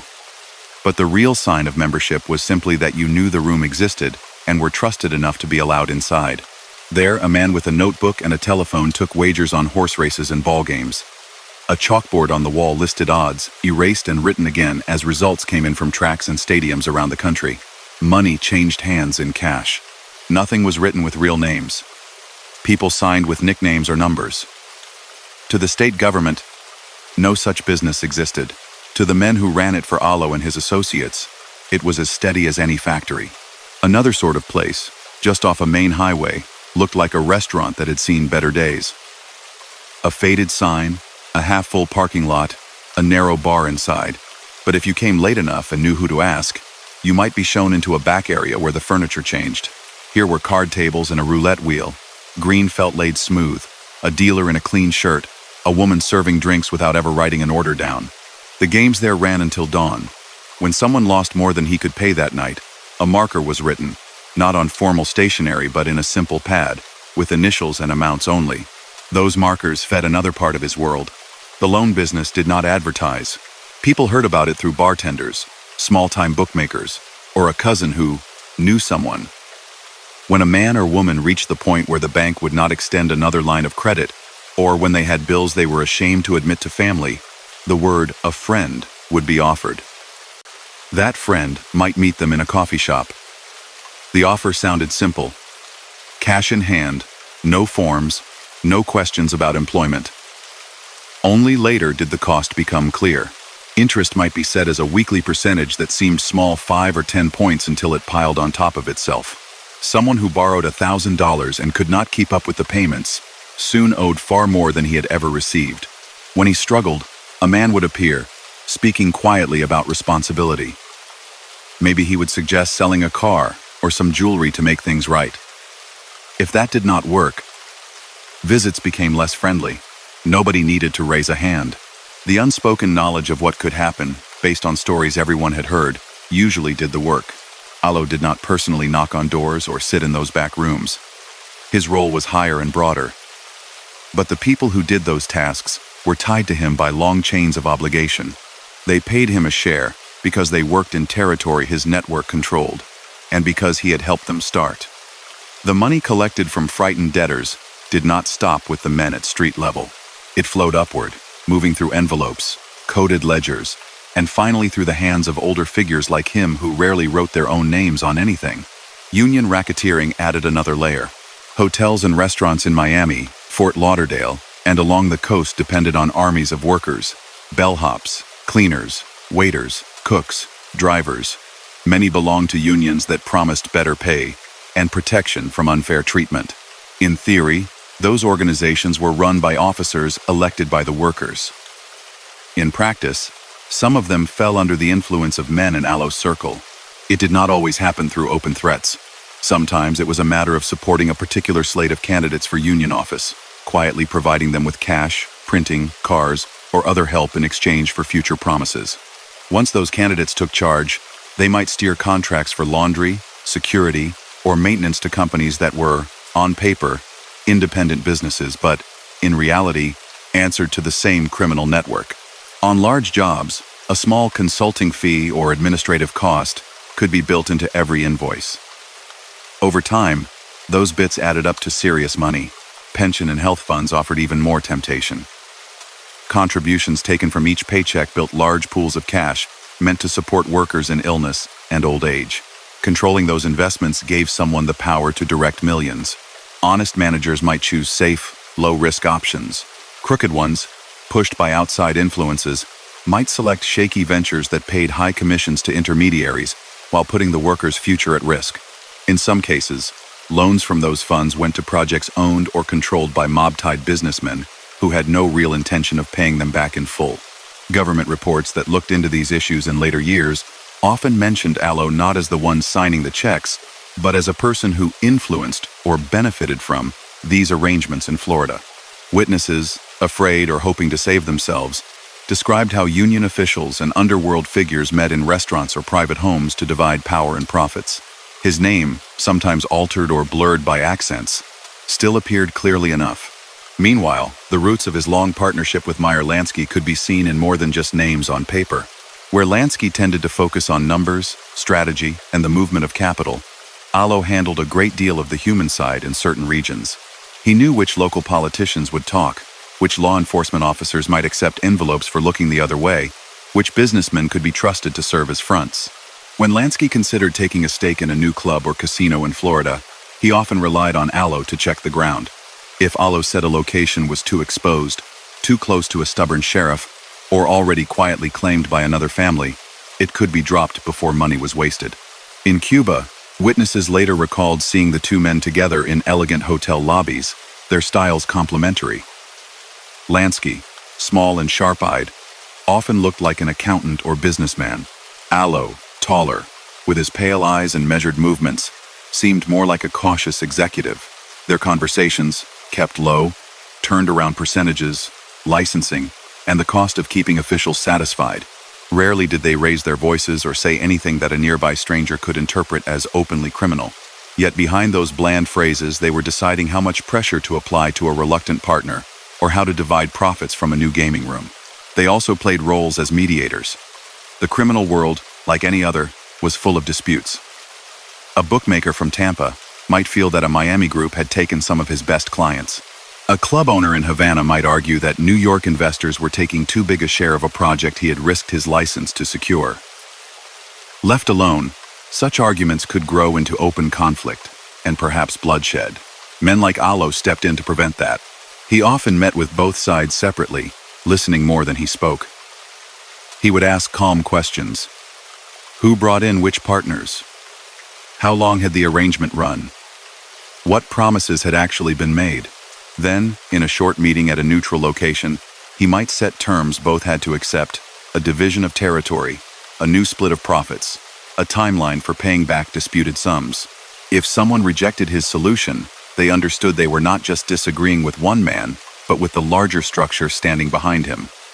That understanding usually brought them into line. All of these roles, organizer, advisor, mediator, silent partner, were crimes not because of how he spoke, but because of what he organized.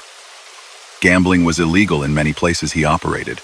Bribery, extortion, and the misuse of union funds were crimes everywhere. Even when front businesses had proper licenses or contracts, the hidden ownership and secret agreements behind them violated the law. One major early case against him in Florida illustrated both the scale of his operations and the difficulty of pinning him down. In the early 1950s, state prosecutors, backed by local reform groups, targeted a well-known gambling house in Broward County that had run openly for years. They raided it, seized equipment, arrested dozens of people. Among those eventually indicted on charges related to operating that illegal casino were Alo and at least one close associate of his. The trial drew attention. Reporters described him as a key figure in a statewide gambling syndicate. Prosecutors argued that he was not just a visitor but one of the men who made the place possible, arranging financing, choosing managers, and smoothing relations with local officials. The defense insisted that the evidence was thin, that much of the testimony came from people trying to save themselves, that there was little direct proof tying him to daily operations. After long arguments and many days in court, the jury did not convict him on the most serious counts. Either they believed the defense, or they felt that the state had simply not provided clear enough evidence. To observers and law enforcement, it felt like watching smoke slip through fingers. They were sure a fire burned somewhere, but they could not show exactly where his hands had held the matches. Similar patterns played out in other cases. Grand juries in Florida and elsewhere heard testimony about his influence. Small-time gamblers and former employees told stories of skimming and payoffs. Some unions were placed under supervision because of corruption that investigative commissions linked, at least in part, to his circles. Yet he personally walked out of courtrooms more often than he stayed behind their walls. That record of narrow escapes contributed to the almost mythic aura his name took on among younger criminals. To some, he became proof that if you stayed quiet, refused to put anything in writing, and did not chase headlines, you could survive. That lesson, passed down in half-whispered stories, helped shape later generations of underworld figures who tried to be as invisible as possible. The truth was more complicated. He had indeed been lucky. Some witnesses changed their stories or lost credibility. Some judges were cautious about relying on informants. Juries sometimes balked at sending an older man to prison on what they perceived as technical cases. And for much of his life, the laws themselves had been poorly matched to the reality of tightly organized crime, focusing on single acts rather than ongoing enterprises. Still, the cumulative weight of those years can be seen not just in legal records, but in the lives that brushed against his world. A hotel worker who lost a piece of her paycheck each week to an inflated union fee might never have known that part of that money found its way into pools controlled by men like him.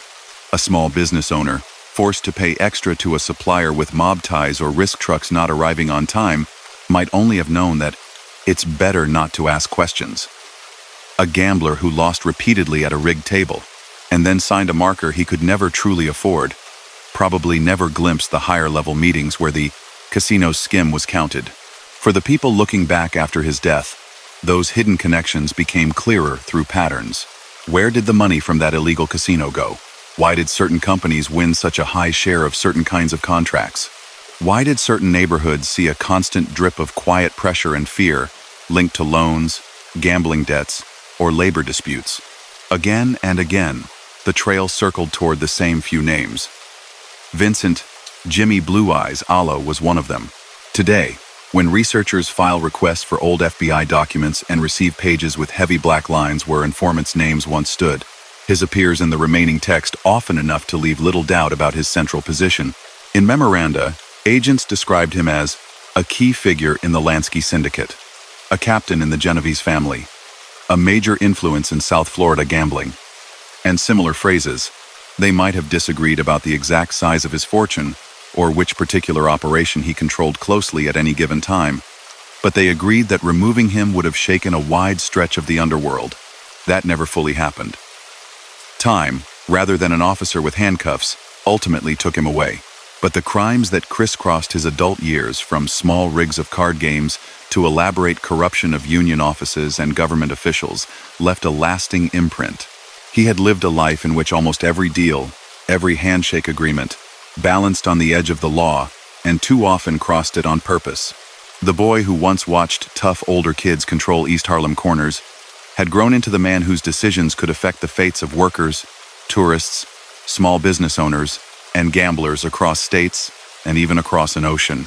That change did not make his actions less criminal. It only spread their reach farther, in ways that would keep investigators and historians busy long after his name ceased to appear in fresh indictments. In the years after his death, people who had never laid eyes on him began to argue about what kind of man he had really been. To some, reading brief mentions in books and documentaries, he was a shadow behind other, louder figures. The quiet companion who sat next to Meyer Lansky in old photographs and at the edge of FBI charts.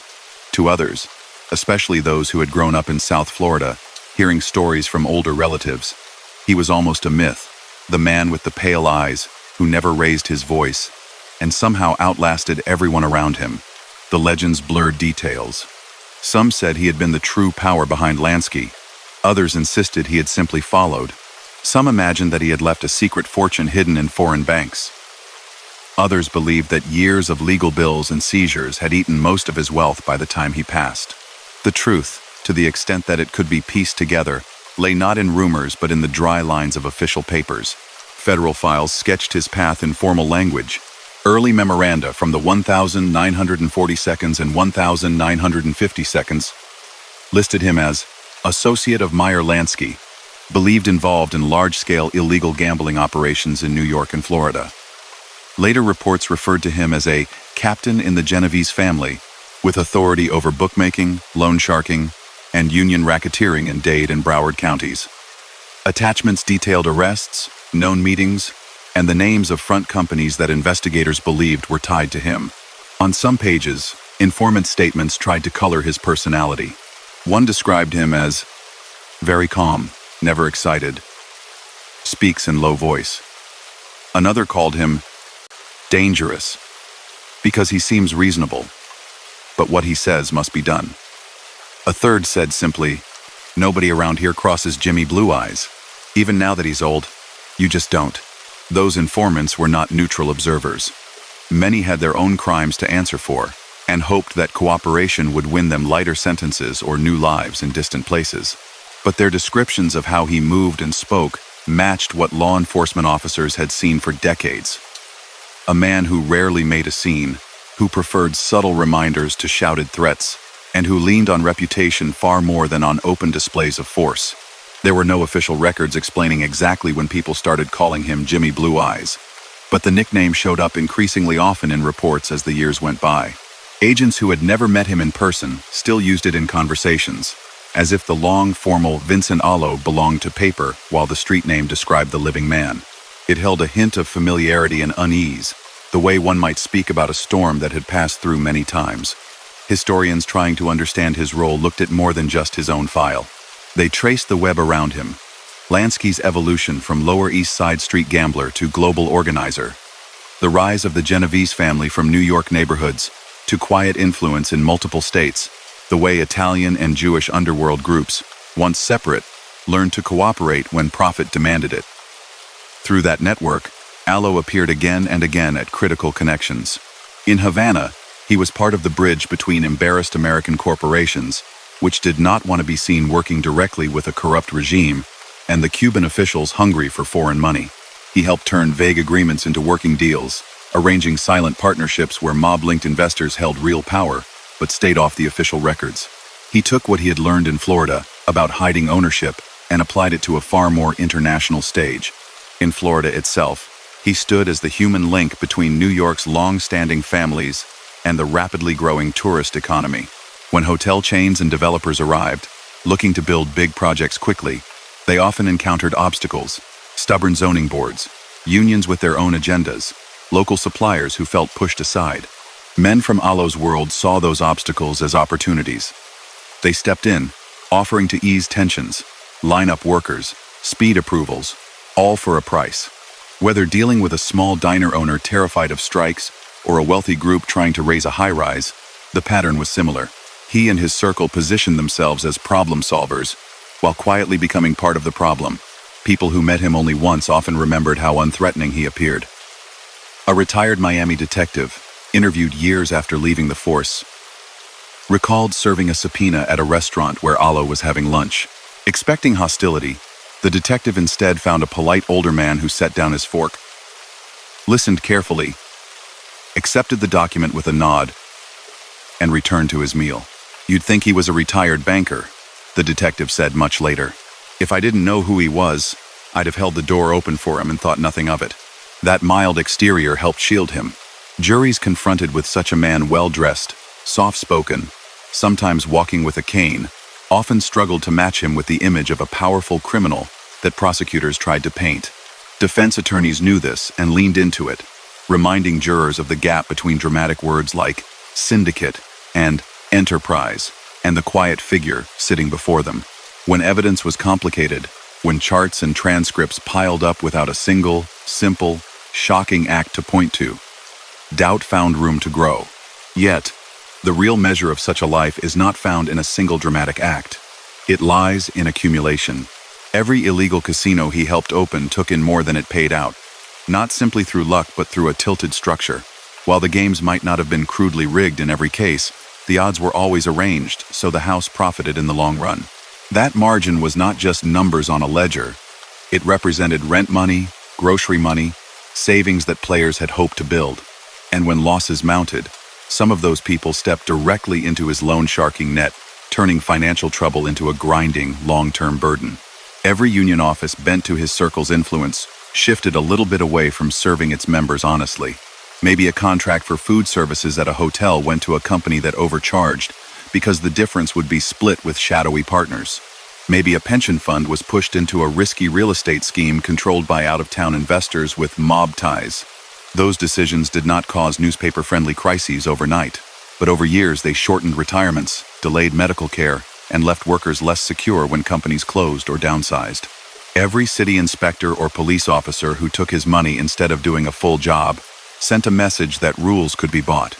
When word spread that certain clubs would never be raided, that certain loan collectors could act freely, respect for the law itself wore thin. For the young, watching neighbors accept this as normal, it became easier to believe that success would always belong to those willing to bend or break rules, and that honest work was for fools. Because his career stretched from the 1,920 seconds into the 1,990 seconds, that slow, erosive effect had time to multiply. Children grew up, watching parents lose paychecks across green felt or seeing uncles limp after unpaid debts brought beatings from unknown men. Some of those children ended up working, knowingly or not, for companies tied into his world. Others swore they would stay clear of anything that smelled of it. Either way, his presence shaped their choices. Inside the FBI Academy in Quantico, instructors built case studies around figures like him. New agents sat in classrooms, following timelines projected on screens, dates of key arrests, major hearings, the rise and fall of illegal casinos, the flow of money into and out of Florida. When Alo's name appeared, it was not to portray him as some larger-than-life villain, but as an example of the kind of long-term, embedded criminal organizer that required patient, coordinated work to investigate. Young trainees learned how earlier agents had made mistakes focusing too much on street-level gambling while missing higher-level financial games, or treating each raid as a victory while leaving the system that funded it untouched. Criminologists and sociologists, writing in journals that few outside their fields ever read, used his story to explore broader patterns. They noted how a boy born into poverty and discrimination in East Harlem could rise not through school or politics, but through a structured underworld that offered status and income in exchange for loyalty and ruthlessness. They compared his career with those of peers in other cities and found similar paths: early exposure to petty crime, links to more powerful figures, a shift from crude street violence to more sophisticated financial exploitation, and finally an old age spent under the constant but rarely lethal gaze of the state. Even those academic accounts, cautious and data-driven, could not fully capture the small, human frictions that had colored his days. An order given to close a club for a week because a sheriff was angry, frustrating staff who needed the tips. A decision to forgive part of a debt because the borrower had useful connections, teaching others that value to the organization could outweigh simple fairness. A choice to push a promising younger associate into a more dangerous role, knowing that if something went wrong, the younger man, not the older leader, would face the harshest consequences. Some of those choices are visible in the record. A few names of younger associates later appeared in trial transcripts as defendants in violent cases, while Alo's name surfaced only as part of background explanations. Other choices exist only in the memory of people who never spoke publicly, who carried their experiences of that world quietly into old age or to their graves. In all of it, one question hung over any effort to understand him. Did he ever feel remorse? On that point, the evidence falls almost silent. He never granted the sort of open, reflective interview that might have revealed regrets or self-justifications. Unlike some former mobsters who, once in witness protection or after long sentences, chose to speak at length about their pasts, he stayed behind a wall of brief, guarded comments. When pressed, he tended to reduce his life to vague phrases. It was business. Those were different times. I mind my own affairs. Whether that meant he truly felt nothing, or simply refused to share what he felt, remains unknowable. People who had brushed against that world sometimes tried to answer the question on their own. A former small-time bookmaker, who had once worked under a chain that led up to him, told a reporter in the 1,990 seconds that he thought the older men convinced themselves they were providing a service. They'd say, "The guys like to bet. We just write the tickets. They want a loan, we give it. Nobody forces them," he recalled. But they didn't see what it was like when you couldn't sleep, because of the knock on the door you knew was coming. That gap between self-image and impact lay at the heart of his story. To himself and to his close associates, he may have appeared as a disciplined, even principled organizer, someone who kept his word and avoided random cruelty. To the people caught in the machinery he helped maintain, he appeared only through its effects. A signed marker that would not go away. A union office that looked the other way when bosses cheated. A rumor that behind a particular company's smooth promises stood men you did not want to cross. What most observers agreed on, looking back, was that he had been one of the rare figures whose career spanned almost the entire classic era of American organized crime. He entered it when prohibition was still a new experiment, and crooked saloons crowded downtown alleys. He moved through the years of jazz clubs and illegal casinos, the era of union rackets and hotel schemes, the age of televised hearings and wiretaps, all the way into a time of computer records and global financial flows. At each turn, he adapted just enough to stay relevant and to stay out of reach. His story, taken in full, offered no romance. It showed how someone could learn to treat laws as obstacles to be walked around rather than as a shared foundation, and how that attitude, backed by the threat of force, could bend whole communities. It showed how patience and politeness, when combined with a willingness to exploit others, could be as dangerous in their own way as open brutality. When people today see his name in a passing mention, associate of Meyer Lansky, Genovese capo in Florida, they catch only a sliver of that long, slow influence. The details lie buried in older men's fading memories and in boxes of paper stored far from the beaches where he once walked. Yet whether remembered clearly or not, the systems he helped construct remain part of the deeper history of the places he touched, threads woven into the fabric of cities that still, on the surface, look bright and welcoming in the Sunday. In the end, the clearest picture of him comes not from any single story, but from the way so many small pieces line up when you look at them all at once. There is the boy in East Harlem, stepping out of a cramped apartment into streets full of arguments in Italian and Yiddish, watching older kids run errands for men who never had to stand in bread lines. There is the teenager who learns that laws can be bent if you know who to talk to, and that information who owes who, which police sergeant can be leaned on, is its own kind of currency. There is the young man who follows his friends into the prohibition underworld, not as the one waving a gun in an alley, but as the one who remembers every arrangement, who can be trusted to sit at a table with men from different neighborhoods and walk away with a deal everyone will honor. He does not make himself famous. He makes himself useful. There is the middle-aged organizer in Florida, walking through clubs that look harmless from the street but hold card tables in back rooms, books balanced by men with sharpened pencils and telephones that never stop ringing. He knows the county lines, the names of sheriffs, which city council members send messages through intermediaries when they want a favor or a share. He plans, he adjusts, he stays off the stage.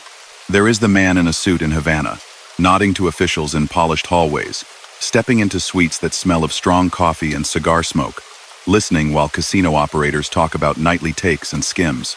He does not handle the dice. He decides who will handle the dice, who will count the cash, where it will go when it leaves the tables. When Cuban politics shift, he is already thinking about how to move what can be moved back across the water. There is the aging captain in South Florida, coded on FBI charts, described in reports as someone whose approval still matters, even as younger faces appear in surveillance photos. He is the one who, when two younger crews fall into argument over territory or clients, can still sit them down in a restaurant and sort it out, because the habits of listening and deciding have been with him so long that they almost seem like part of his posture. And finally, there is the very old man, walking slowly along a bright sidewalk, pausing sometimes to sit on a bench where the air smells faintly of salt and sunscreen. To strangers, he might be anyone's grandfather. To the handful of people who know his full name and its history, he is a reminder that deep, long-running damage often wears an ordinary face. When researchers try to separate legend from fact, they keep coming back to the same core elements of his life. He was deeply involved, for decades, in illegal gambling. Small backroom card games in New York, more organized betting in Florida, high-end casinos in Cuba. He helped build systems that let people place wagers outside the law, systems that were not simply neutral entertainment. Those systems were structured so that the organizations behind them always ended up with the advantage, often through edges and arrangements that no honest regulator had approved. He took part in loan sharking, directly or through subordinates, lending money at rates no legal bank would ever allow, enforcing payment through fear of what might happen, rather than through courts. He profited from the panic and shame of people who had run out of safe options, and he did so knowing full well how hard it was for many of them to climb back out once they had stepped onto that path. He played a role in corrupting certain labor unions and businesses, using their official positions as shields, while quietly steering contracts and investments toward people in his circle. Money that should have gone to improve working conditions, health coverage, or retirement security for ordinary employees was diverted, bit by bit, into the pockets of men who never set foot on a loading dock or cleaned a hotel room. He helped coordinate bribery of public officials, directly or through others. Whether in small towns where a sheriff's office could decide if a club stayed open, or in Havana ministries where one signature could grant a valuable license, envelopes and favors moved according to plans in which he had a say. Those payments undermined trust in institutions. They told anyone paying attention that rules were not the same for everyone. He did all of this not for a short run of years, but for most of his adult life. His name appears in government papers from the 1,930 seconds all the way into the 1,990 seconds, a span so long that the officers who first wrote reports about him had retired by the time younger colleagues were reading those same reports for training. The record also makes clear what he did not become. He never turned into the kind of reckless, attention-seeking boss who posed for cameras or bragged to reporters. He avoided the open, headline-grabbing violence that brought swift retaliation from law enforcement. When others tried to drag him into impulsive schemes, he was more likely to counsel patience or to offer a middle course that kept trouble quieter. That approach helped him outlive many of his contemporaries. It also made him easy to misunderstand from a distance. To people conditioned to think of crime in terms of sirens and shattered glass, his manner did not fit. Yet the quiet, sustained exploitation he organized required no less determination than any street robbery. It simply operated on a slower, broader scale. Law enforcement's response to men like him changed over the course of his life. When he was young, police and prosecutors tended to focus on surface acts. An illegal bar here, a dice game there, a single crooked official caught taking a bribe. There was little sense, at least in public, of a structured network behind such acts. By the time he reached middle age, that view had started to shift.